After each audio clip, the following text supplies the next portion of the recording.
Hi అండి. Hello. కమ్మగా టేస్టీగా అదిరిపోయే రుచిగా చపాతీలోకి వేడి వేడి అన్నంలోకి రుచికరంగా ఉండే కమ్మగా ఉండే దోసకాయ పచ్చిపప్పు కర్రీ ఇది. చాలా టేస్టీగా ఉంటుంది, చాలా బాగుంటుంది. ఈ కూరకి కావాల్సినవన్నీ ఇది చేసుకునే విధానం మనం చూసేద్దాం. ఇప్పుడు చూడండి, చక్కగా ఒక్క వాటర్ లేకుండా చేసుకోవాలి దీన్ని. చాలా మంచిగా ఉంటుందండి. ఇప్పుడు రెడీ చేసుకుందాం వెళ్ళిపోయాక. Hi, hello, welcome to Krishnamma vlogs YouTube channel. ఈరోజు దోసకాయ కర్రీ అండి.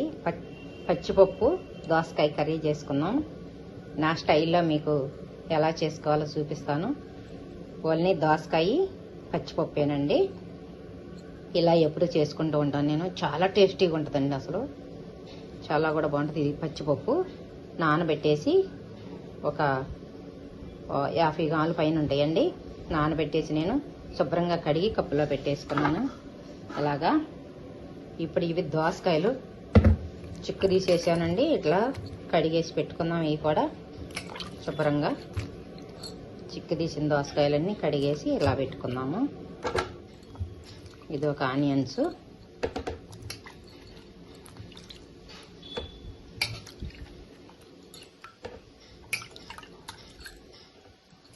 ఇది పచ్చిమిర్చి అండి. కొంచెం ఒక రోజు నెలకి పండిపోయినాయి పచ్చిమిర్చి ఇవి. ఇది చిన్న అల్లం ముక్క అండి. ఇది ఇప్పుడు పెట్టుకున్నాను, కడుక్కొని ఇవన్నీ సన్నగా కట్ చేసుకోవాలి. ఇప్పుడు ముక్కలన్నీ చేసుకుందాం వాటిని. ఇవ్వండి, ఇవి ఎండు కొబ్బరి ముక్కలు. ఇందాక అల్లం పీస్ చూసారు కదా, అవి కట్ చేసి పెట్టుకున్నాను. కొన్ని చిన్నెల్లిపాయ రెబ్బలు, ఇవి మిక్సీ చేసుకోవాలండి. అది కూడా మిక్సీ చేసుకుందాం. ఇప్పుడు స్టవ్ వెలిగించుకుందామండి. ఇంకా నేనైతే ముక్కలన్నీ కట్ చేసి పెట్టుకున్నానండి. ఒకసారి చూద్దాము. ఇప్పుడు అందులో కళాయి వేడెక్కిద్ది పెట్టేద్దాం. నేను ఆల్రెడీ పొద్దున్న దీంట్లో తాలింపు వేసాను, కొంచెం చట్నీలు అయ్యి నూనె కళాయి అయ్యింది, అందుకని ఇంకా అలాగే ఉంచాను. దోసకాయలు కట్ చేసి పెట్టుకున్నాను, ఆనియన్స్ కట్ చేశాను, పచ్చిమిర్చి కట్ చేసి పెట్టుకున్నానండి ముక్కలుగా. ఇప్పుడు కళాయిలో ఆయిల్ వేసుకుందాం.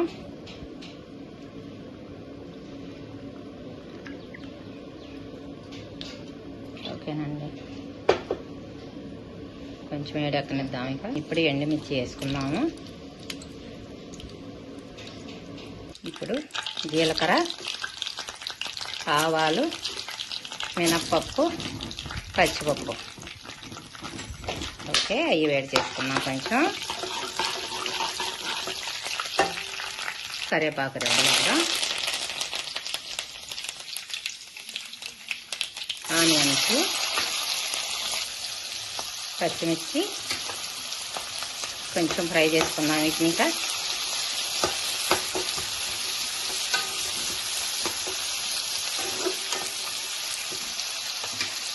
పచ్చగా కొంచెం దంచుకున్నానండి. చిన్నెల్లిపాయ రెబ్బలు వేసుకుందాం. ఇవి కూడా ఇప్పుడు దాంట్లో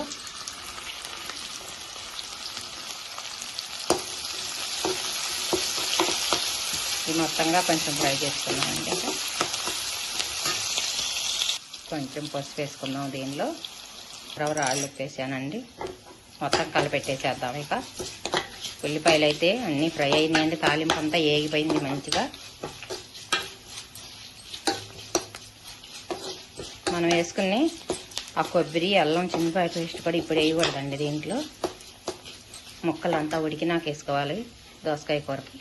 ఇప్పుడు దోసకాయ ముక్కలు పోసేసుకుందాం అండి కళాయిలో. ఓకే, కొంచెం కలపెట్టుకుందాం. కలర్ఫుల్గా వచ్చేసినాయి కదా, పసుపు వేసాం కదా, మంచిగా బాగా వచ్చినాయండి.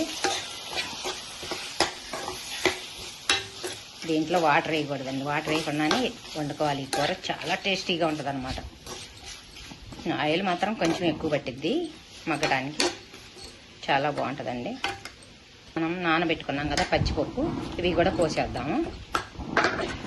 ఇవి కలబెట్టేసేద్దాం. ఇప్పుడు ఈ తడి ఉంటుంది కదండి, దోసకాయ తడికి అసలు ఆ వాటర్ వచ్చేసేస్తాయి. ఇప్పుడు ఆ వాటర్కి ఉడికిపోతుంది అనమాట ఈ పప్పు అంతా. మనం ఉడకబెట్టుకో అవసరం లేదు. పచ్చిపప్పును కూడా ఇలా నానబెట్టి అట్టు పెట్టుకుంటే చాలా ఎక్కువగా బాగా నానిందాక. ఓకేనండి. ఇప్పుడు మూత పెట్టేసుకుందాం. ఇకన మూత పెట్టేసుకుని హైలో కాకుండా కొంచెం సిమ్లో పెట్టుకుని దాన్ని మగ్గనివ్వాలండి కూరనిక. లోపు కొంచెం మిర్చి పట్టుకొచ్చుకుందాం. ఇది తీసుకెళ్ళిక కొబ్బరి, ఎల్లిపాయ రబ్బలు ఇవన్నీ మిక్సీ పట్టేసుకుందామండి. ఇకన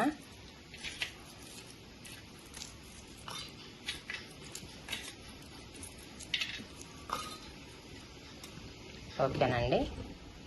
ఇది మిర్చి పట్టుకొద్దాం. ఒకసారి కలపెట్టుకుందాం కూరని.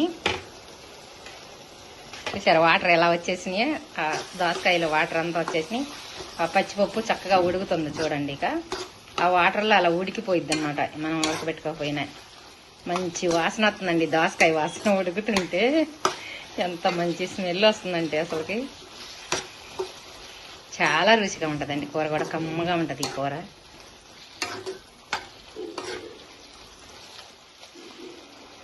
ఓకే, మళ్ళీ మూత పెట్టేసేద్దాం. ఇక మరి మూత తీసుకుందామండి. మళ్ళీ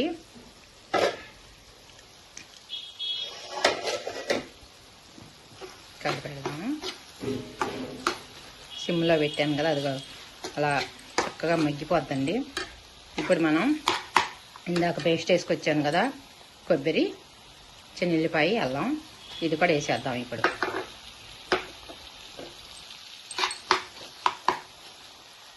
చక్కగా దీంతో పాటు అది కూడా కుక్ అయిద్దండి. ఇంకా ఎందుకంటే వాసన పోవాలి కదా, పచ్చి వాసన అంతా పోవాలి, అల్లం ఉంది అంతా, అందుకని వేసి దాంతోపాటు అది కూడా మగ్గాలండి. ఇప్పుడు ఒకసారి మూత పెట్టుకుందాం. మళ్ళీ మరి మూత తీసుకుందామండి. మళ్ళీ చూసారా ఆయిల్ పైకి వచ్చేసింది, చక్కగా ఉడికేసి. ఇప్పుడు నెక్స్ట్ కారం వేసేసుకుందాం. ఒక 2 స్పూన్లు తీసుకున్నాను నేను.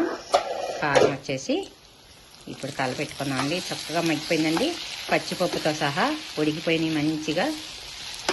అందుకని ఇప్పుడు కారం వేసేసుకున్నాను. పసుపు, ఉప్పు అన్నీ వేసేసా కదా, మసాలా వేసేసాను ఇందాక, అదే వేసుకోవాలండి. పొడి మసాలా వేసుకోకూడదు, దీనిలో బాగోదు. గరం మసాలా కానీ ఏది వేయకూడదండి. ఏది వేసినా కూడా మళ్ళీ టేస్ట్ మారిపోద్ది అనమాట. ఓన్లీ ఇది ఒక్కటే వేసుకోవాలి ఈ కూరలో, అప్పుడే దీనికి రుచి వచ్చింది అనమాట. మంచిగా రుచిగా ఉంటుంది. చూసారు పచ్చిపప్పు పొడి ఇదిగో చూడండి ఉడికిపోయింది మెత్తగా, అదిగో అలాగా భలే టేస్టీగా ఉంటుందండి, కమ్మగా ఉంటుంది ఈ కూర. ఇది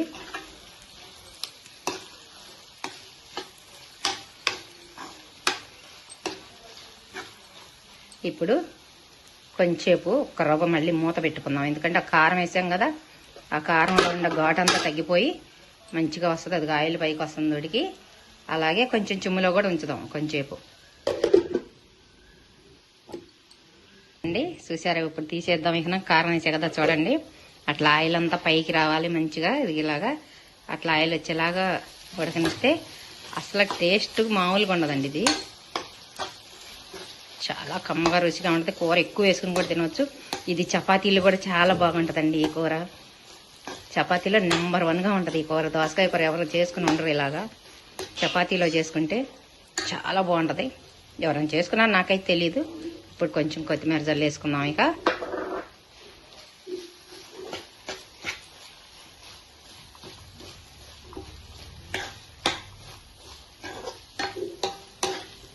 చూడండి, ఒక్క చుక్క వాటర్ కూడా వేయలేదు నేను దీనిలో. అసలు ఎలా మగ్గిపోయిందో, దోసకాయలో వచ్చే నీరుతోటే కూర అంతా అయిపోయిందండి, మంచిగా ఉడికేసింది. కాకపోతే హైలో మాత్రం ఉడకకూడదండి. ఇది ఫస్ట్లో కొంచెం అంతా వేడెక్కిందా హైలో పెట్టేసుకుని ఆ తర్వాత సిమ్ములో పెట్టుకోవాలండి. ఆ తర్వాత సిమ్ములో పెట్టుకుంటే ఇలా చక్కగా మగ్గిద్ది అనమాట. కొంచెం లేట్ పట్టిద్ది కాదే కూర ఉడకటం, అయినా కూడా చాలా బాగుంటుంది. ఇంకింతేనండి, ఇది ఇలా చేసుకోండి, చాలా చాలా బాగుంటుంది కూర అయితే. ఇప్పుడు గిన్నెలో తీసేసుకుందాం మనం. ఇక కూర అంతా అయిపోయింది, పొయ్యి ఆఫ్ చేసేసాను.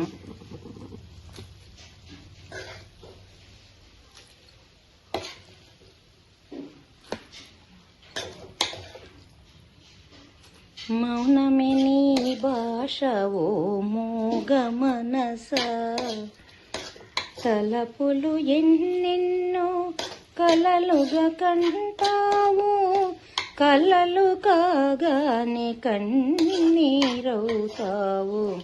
మౌనమే నీ భాష ఓ మూగ మనస, ఓ మూగ మనస. చూసారా ఎంత బాగుందో. కర్రీ అయితే రెడీ అయిపోయిందండి. ఇక ఇలా చేసుకోండి మీరు కూడా. చాలా చాలా టేస్టీగా ఉంటుంది, చాలా బాగుంటుంది, కమ్మగా ఉంటుంది. కూర తినడానికి కూడా బాగుంటుందండి. ఓకేనా? ఇలా చేసుకోండి. మీకు నేను చేసిన విధానం నచ్చితే లైక్ చేయండి, షేర్ చేయండి, ఎవరికన్నా 10 మందికి కామెంట్ రూపంలో తెలియచేయండి. చాలా బాగుంటుంది కూర అయితే మాత్రం. కంపల్సరీగా చేసుకుని తిని చూడండి. చపాతీలో నెంబర్ 1గా ఉంటుంది. వేడి వేడి అన్నంలో కూడా బాగుంటుంది. చాలా టేస్టీగా ఉంటుందండి. ఓకేనండి. బాయ్, నమస్తే అందరికీ.